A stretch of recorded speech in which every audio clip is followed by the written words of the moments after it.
da janela, eles caem, né?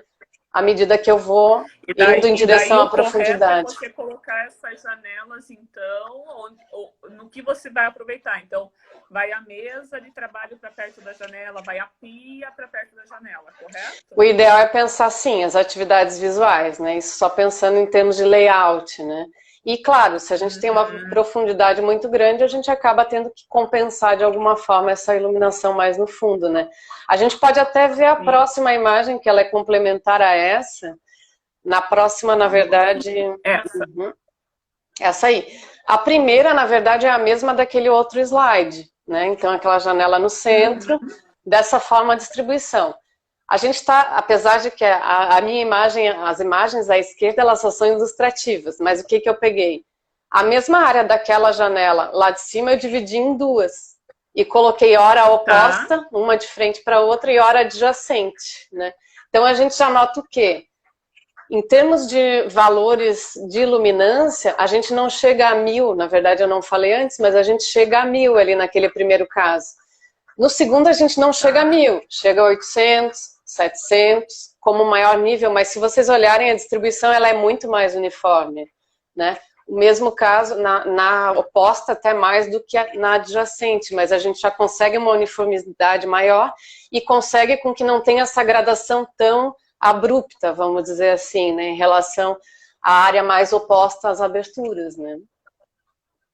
Essa última aí é a janela queridinha dos arquitetos hoje, né? Então, os fabricantes de PVC, volta e meia nos grupos de PVC, eles dizem assim, janela de canto livre. De canto. Né? Então, assim, esses dias eu tive visitando um empreendimento aqui na ilha, e o prédio todo tem essas janelas de canto livre e tudo mais. É bacana ver o quanto isso ilumina e o quanto realmente você tem essa...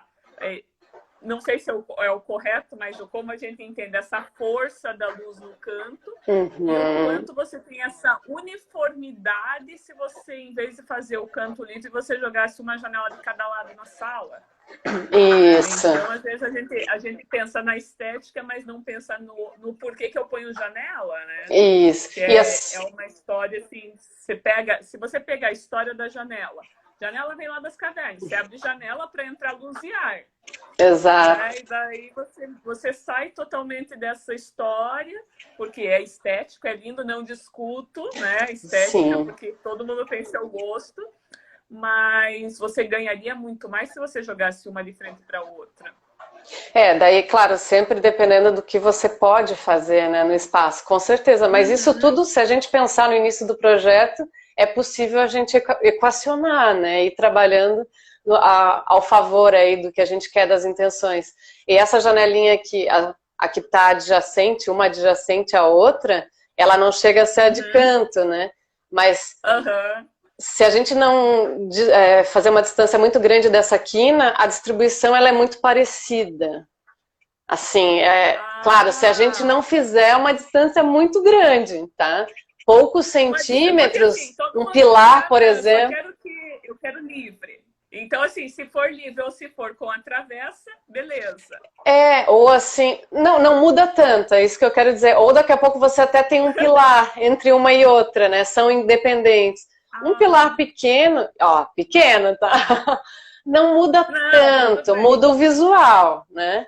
Muda como a forma vai incidir no espaço, né? A luz faz um desenho no piso, né? Nas paredes, conforme né? As estações, o horário do dia.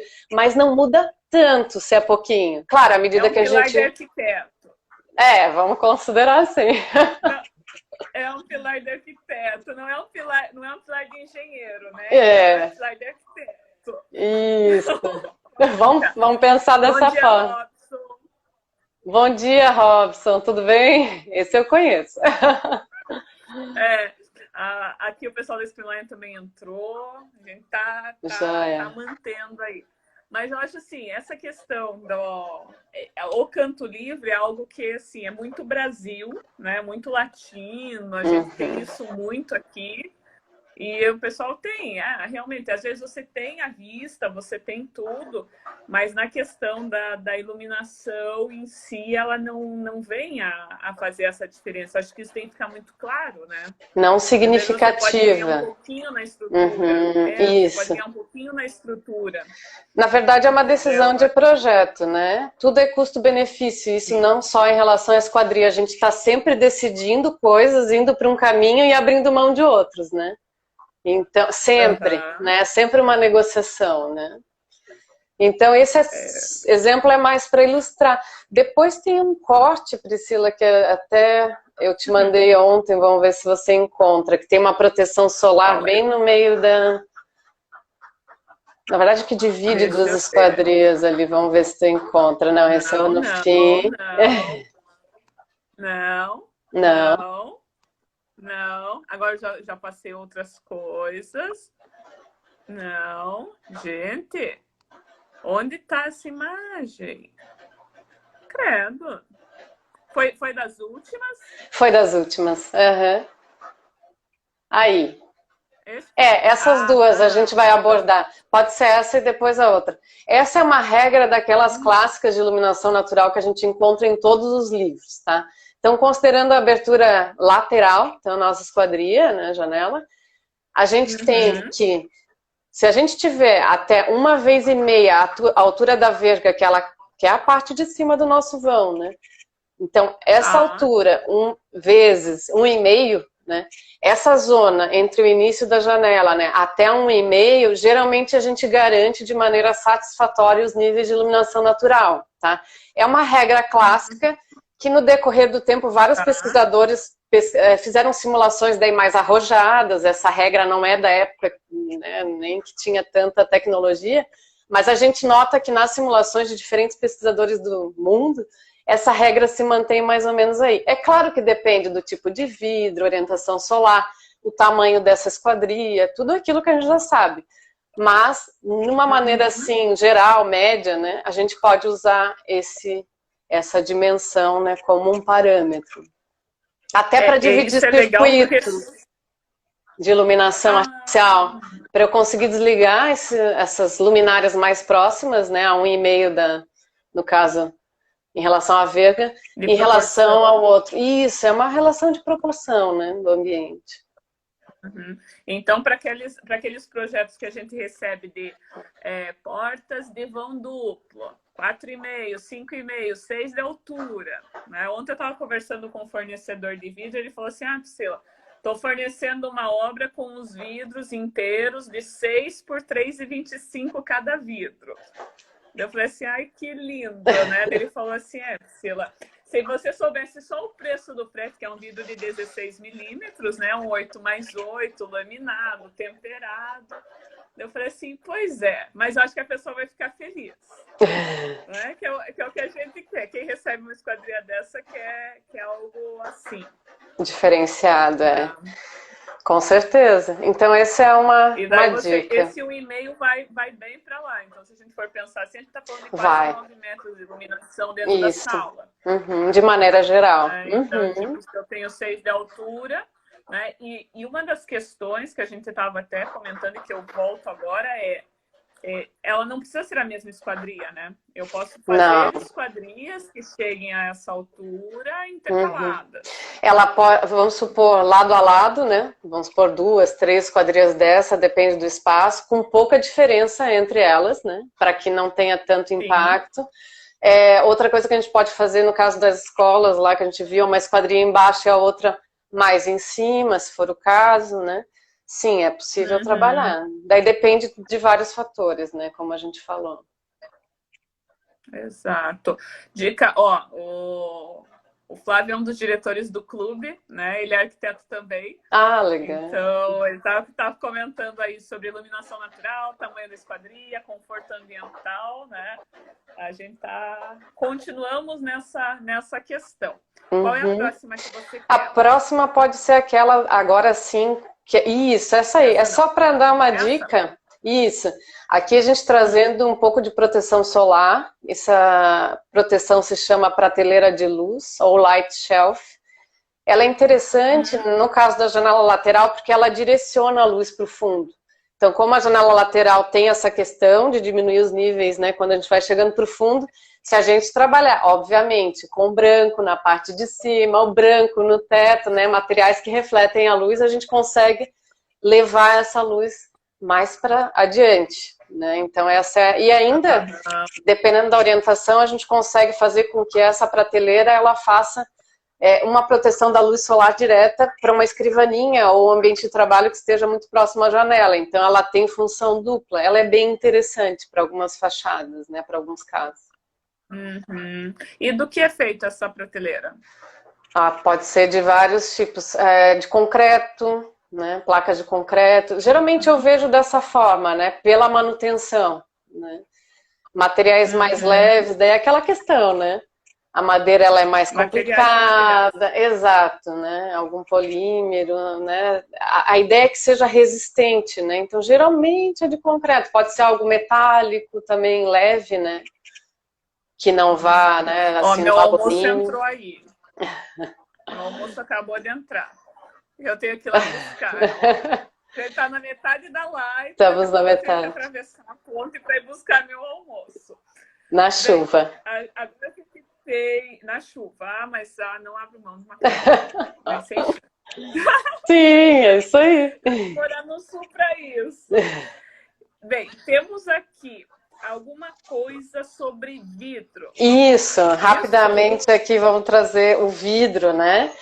Então, o vidro, claro, né, é um dos componentes da nossa esquadria. Eu trouxe 2 aqui só para exemplificar. Já de antemão colocando, tá? Sempre é uma escolha. O que você quer priorizar no seu projeto, né? Eu trouxe 2, tirei o fabricante, né? Não queremos divulgar, é só para trazer dados. O que o pessoal da Screenline está comentando aí é que a micropersiana da Screenline, ela é uma prateleira de luz. Também, sim, são aletas. A gente consegue, a gente consegue colocar ela dentro do vidro. A Screenline já é um material que praticamente todo fabricante de esquadria de PVC já usa. Já usa. Tá respondida. Acredito que seja a Aline hoje aí na Screenline. Beijinho, Aline. Isso, é o mesmo princípio de você ter prateleiras, né? Aletas horizontais, né? Então é a mesma coisa, só que uma é menor, outra é maior, mas é o mesmo princípio. O vidro, então, eu trouxe 2, né? Se a gente olhar a transparência, claro que muda, né? Então, a gente tem aqui, considerando o vidro laminado de 8 milímetros, tá? Só comparando, o que é interessante a gente olhar como índice, né? A transmissão de luz visível. Tá? Esse aqui, por exemplo, que a gente não vê tanto, né? Até ver o reflexo aqui do meu tripé, a gente tem a transmissão visível de 14%. Isso quer dizer, de 100% da luz que incide nesse vidro, só entra 14%. Em contrapartida... Então, mudaria aquela entrada daquela luz, aquelas cores mais claras, você ia perder quase 86% disso. Isso. Na verdade, o que acontece? É como se a gente fosse especificar uma lâmpada, em termos de potência. A gente está reduzindo, né, a transmissão da luz. Em contrapartida, a gente tem um fator solar de 28%, né? Luz é calor também. Né? Tem uma parte do espectro da luz que é a luz visível e outra que é o calor. Então, é questão de escolha, né? Se a gente quer controlar o calor pelo vidro, tem várias formas de controlar, né? Uma é pelo vidro. A gente tem uma perda, tá? Em termos de luz. É física, né? Esse aqui, por exemplo, é mais transparente, também é um vidro de controle solar, laminado 8 milímetros. A gente tem um fator solar de 60%, então eu não controlo tanto calor. E a transmissão da luz visível de 72%, né? Só para comparar. É claro, são soluções completamente diferentes, de estética, privacidade. Eu não estou querendo comparar, né? Só a questão do índice. Assim como tudo na vida é uma questão de escolhas, a gente faz renúncias, né? Quando a gente escolhe. O que a gente pode fazer para adaptar, né? Se eu quero usar um vidro que controle o calor, né, a gente vai ter que compensar em termos de área. Né? Então, a gente começa a trabalhar de outras formas para tentar trazer essa luz natural para dentro do ambiente. Né?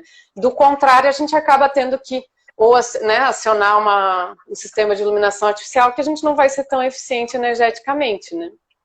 Ou prever outras formas de abertura, enfim. A gente tem que ter essa compensação, já que a live é né, o nome é potencializar a luz natural. Então, são essas escolhas, né? Eu acho assim, hoje a gente, vamos colocar um vidro refletivo, então a gente escuta ou vidro refletivo ou vidro de controle solar.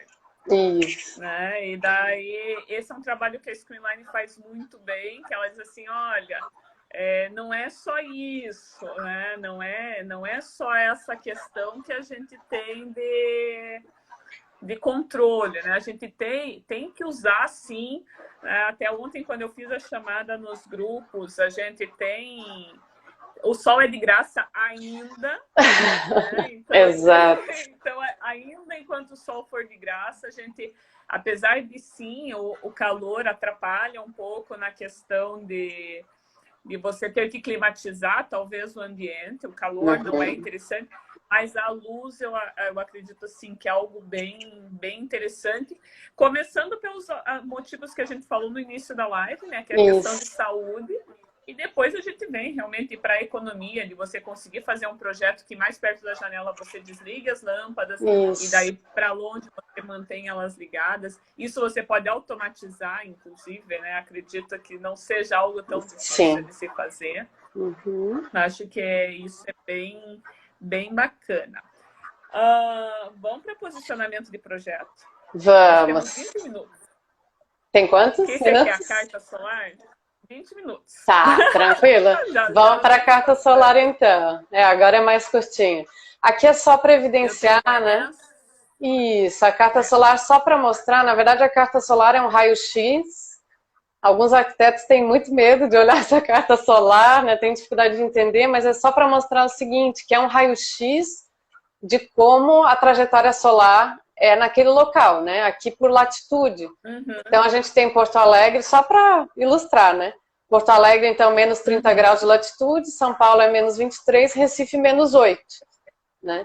Então, só para evidenciar isso, são locais diferentes, tá? E que as fachadas não vão ser iguais. As soluções de fachada, a gente tem que pensar, necessitam ter um cuidado especial, principalmente daí colocando até mais Recife, em relação a São Paulo e Porto Alegre, até porque as diferenças são maiores, né? A gente não pode imaginar uma solução universal. Cada local tem uma necessidade em função da trajetória e também climática, né? Em Recife a gente não vai querer aquecer as residências, né? A gente não vai querer ganho de calor. A gente não quer, né? A gente, então, assim, falar em conforto visual é falar na questão de a gente conseguir desempenhar as atividades visuais, e isso todo mundo precisa fazer, né? E conseguir fazer. Agora, ganhar calor, já que luz é calor, daí a gente já começa a dosar de maneira diferenciada nesses locais. Recife a gente não quer, São Paulo e Porto Alegre a gente quer só em alguns momentos, né? Como é o caso aqui de Florianópolis também, né? Exato, a gente já tem uma outra visão. Essa carta solar é algo bem, você percebe bem nítido, né? Até eu brinquei com o pessoal do Nordeste que está assistindo aí, né? Porque às vezes o pessoal diz assim, não, pega o prédio daqui e replica lá. Isso acontece com as construtoras, né? Muito. Então, assim, faz, é popular aqui, faz lá. Gente, não dá certo. Isso assim, falando só do lugar, né? Da cidade, do clima. Isso sem falar do entorno urbano, que é o que a gente tem fora do nosso lote, né? Então, quando a gente faz um padrão, um projeto padrão, e também não verifica o que a gente tem no entorno, o impacto também é diferente, né? Não tem como. Isso faz parte, né? Eu acho que E agora me diz uma coisa. Diga. Você falou que o arquiteto morre de medo dessa carta, né? Tem muitos que tem. Tem. Para que você usa ela na Janela Lab? Bom, eu uso geralmente, assim, é uma análise mais rápida que eu faço. A gente tem várias ferramentas, né? Desde simulações computacionais, cálculos, esse é um método gráfico, tá? Então a gente consegue, assim, até tem uma postagem lá que fala do azimuth, como é que acha o azimuth. Basicamente, o azimuth é para a gente achar qual é a fachada. É uma fachada norte, nordeste, sudoeste. Cada região, né, cada fachada, onde a gente coloca a nossa janela tem uma, né, uma incidência solar diferente ao longo do ano. Então, por que que ela é legal, né? A gente consegue ter uma noção do ano inteiro, através de um método gráfico, saber qual é a fachada que a gente está trabalhando, e às vezes não é nem a norte nem a noroeste, é algo no meio disso, né? Geralmente a gente não encontra fachadas tão certinhas, né? São, né, uma composição. Isso é muito... Eu sou curitibana, né? E daí aquela coisa, você vai comprar teu primeiro apartamento. Primeira coisa que o corretor diz... Ó o Rafa falando, azimuth foi terror. Sim, sim, e é difícil, eu lembro, pra mim também não foi fácil. Tá, mas como é que é? Então dá uma olhada no post. Dá uma olhada lá no post que eu fiz, se tiver dúvida me dá um toque, né? Mas é justamente assim, a gente faz uma análise rapidinha, já para saber o que a gente pode ter através daquela janela. A gente não, claro, pode só ver assim, tudo bem, tem um entorno, não tem, isso é uma segunda análise, mas a gente já consegue ter essa visão geral, né? É bem interessante, dá para projetar brise com ela também. Então é uma ferramenta mais rápida, né? Não tão, claro, com uma precisão, né, e indicadores que a gente pode usar com, né, com simulação computacional, né, de maneira mais precisa. Essa semana eu estava assistindo uns videozinhos na internet, TikTok, essas coisas, e tem um arquiteto que eu sigo, ele é professor da Federal do Rio Grande do Sul, e ele pegou e comentou, ele fez assim, acordando e... Será que eu coloquei o norte na prancha? Sim. Porque é o tipo da coisa assim que é básico. Sono, é básico, né? O pessoal tem assim, será que eu coloquei? Acho que eu coloquei, né? E não se sabe o porquê, né? Às vezes não se tem claro. A gente que está já do outro lado do projeto, né? Ah, mas por que se eu mudar aqui, se eu mudar ali? Não é bem assim, né? O projeto ele tem toda essa questão de estudo. O interessante é colocar é que é previsível. Tem como a gente prever, né? Com ferramentas mais avançadas ou mais rápidas, mas tem como a gente prever. O sol está passando ali. Todo ano existe, né? Uma trajetória já pré-definida, né? Bem, eu tenho aqui Isso, na verdade, é como se fosse um edifício, bem simplificado, mas só para entender o quanto chega de iluminância nas fachadas. Então, quanto a gente teria? A gente não está vendo nem janela, mas só para entender também a influência da orientação. Isso aqui é para Florianópolis, em junho, às 11 da manhã. Então, se a gente olhar na fachada norte, a gente tem 91 mil lux, né? Daí a gente vai para leste 47, oeste 10, sul 11, né? Na cobertura 90. Então, assim, a gente tem essa diversidade de quanto chega a luz naquele determinado instante. E claro que o desempenho, se a gente tiver ambientes completamente iguais, janelas iguais, é como se fosse a potência da lâmpada, né? A gente tá chegando mais, vai entrar mais, né? Com certeza. Só para ter uma ideia. O melhor mais barato, né? Que não existe. A gente sempre diz assim que o melhor mais barato não existe. Mas se eu quiser o melhor mais barato, eu colocaria a minha janela onde está 91. Norte, com certeza. Quadrante norte, nordeste, noroeste são fachadas excelentes. Inclusive, não só nisso, mas também para fazer as proteções solares. Tem uma facilidade, digamos assim, de a gente compor essa proteção, principalmente aqui no sul, para a gente ganhar calor no inverno e bloquear no verão, por exemplo, né? Então, com certeza, sim, é uma ótima fachada, inclusive para colocar ambientes de permanência prolongada, né? Quarto, sala, daí falando no residencial, né? Ou seja, os outros ambientes, daí no caso, banheiro, cozinha, a gente pode colocar, por exemplo, mais para o sul, né? Aqui no nosso caso. Eu acho assim, quando você colocar mais para o sul, vai ficar parecendo o castelo da família Addams, né? Bem na penumbra.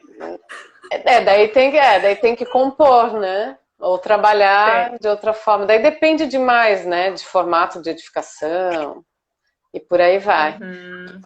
E eu acho que o outro item, né, era o sombreamento. Eu acho que quando você estava comentando sobre isso, Lembra que a gente comentou, foi uma coisa também que me chamou muito a atenção, foi assim, quando eu faço um prédio, né? Então, vou fazer um prédio de 10 andares, lá embaixo eu preciso de muita janela, lá em cima nem tanto.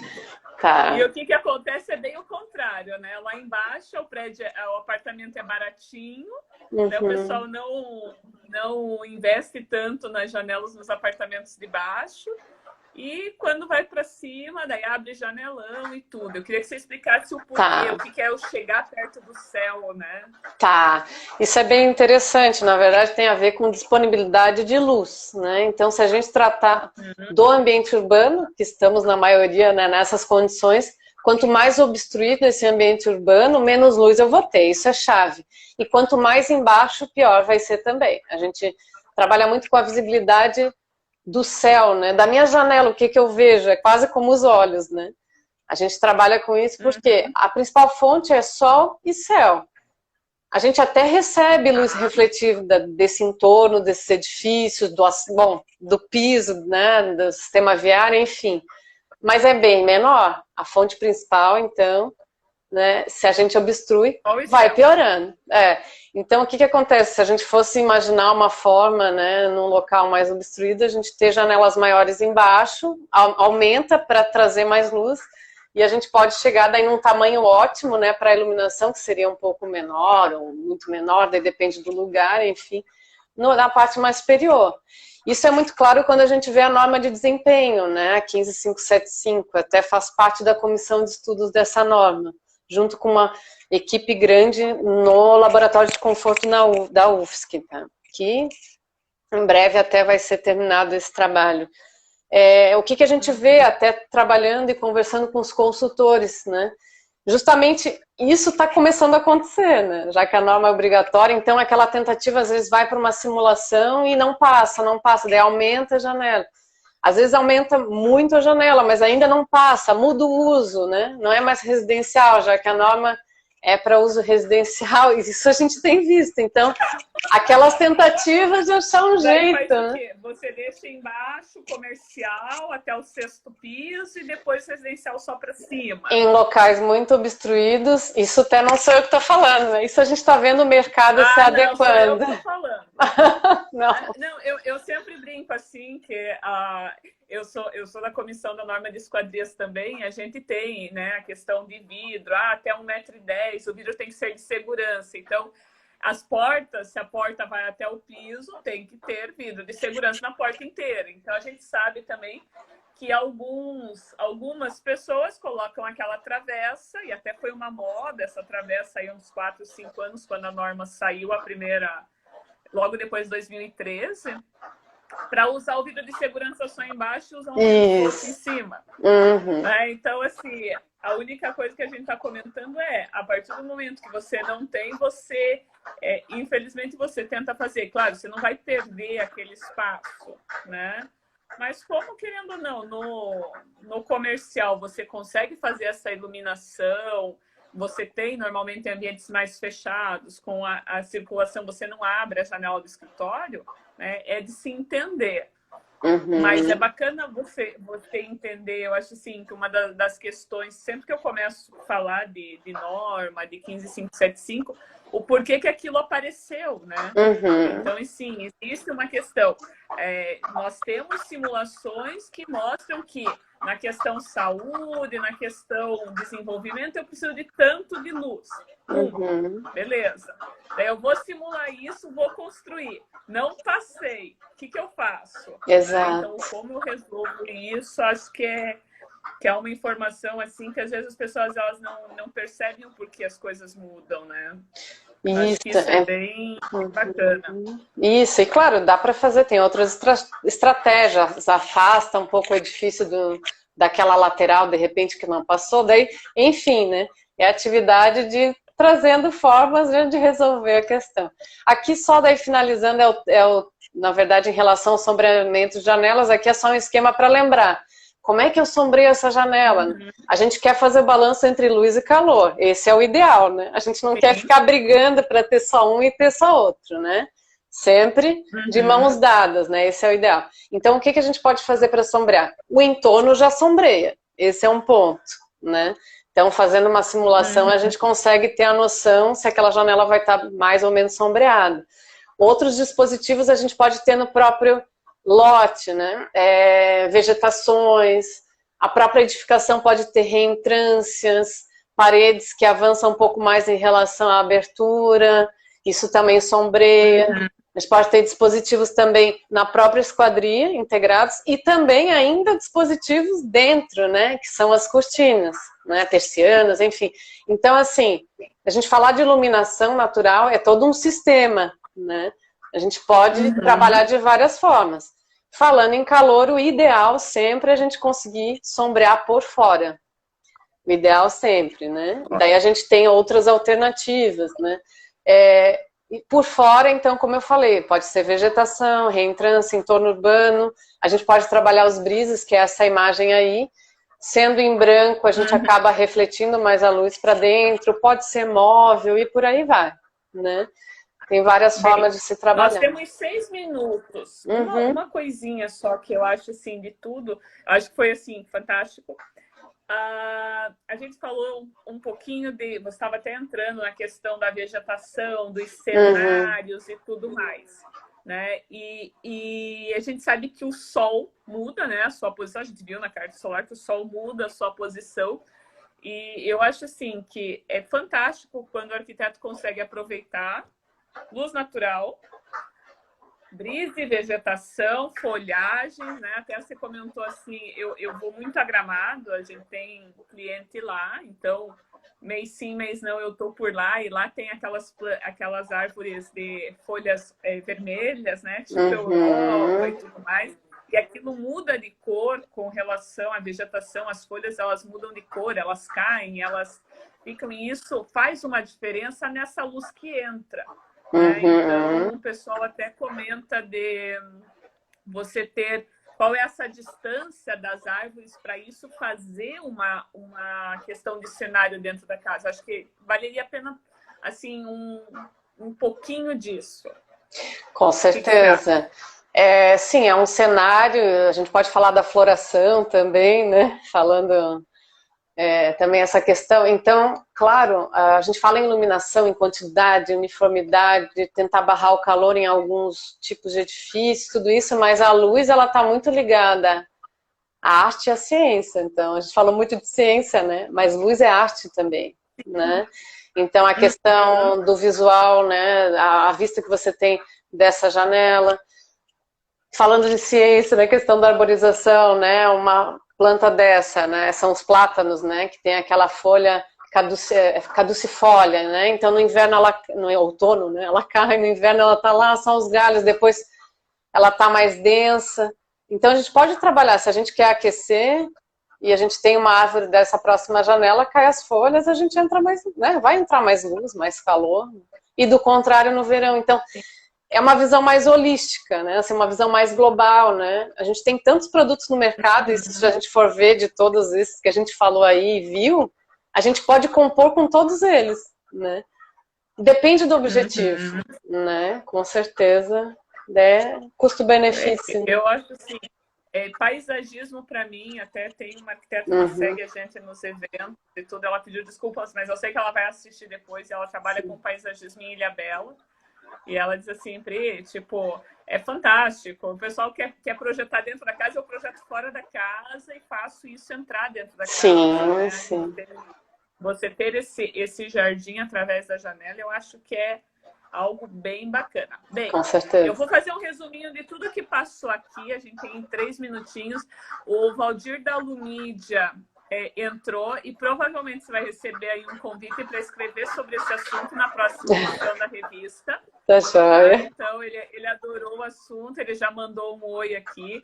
Pessoal da Koenig, o pessoal da Overha, da WIG, lá de Rio Grande, Fenstec, todo mundo que entrou, tá? Dizendo que foi ótima.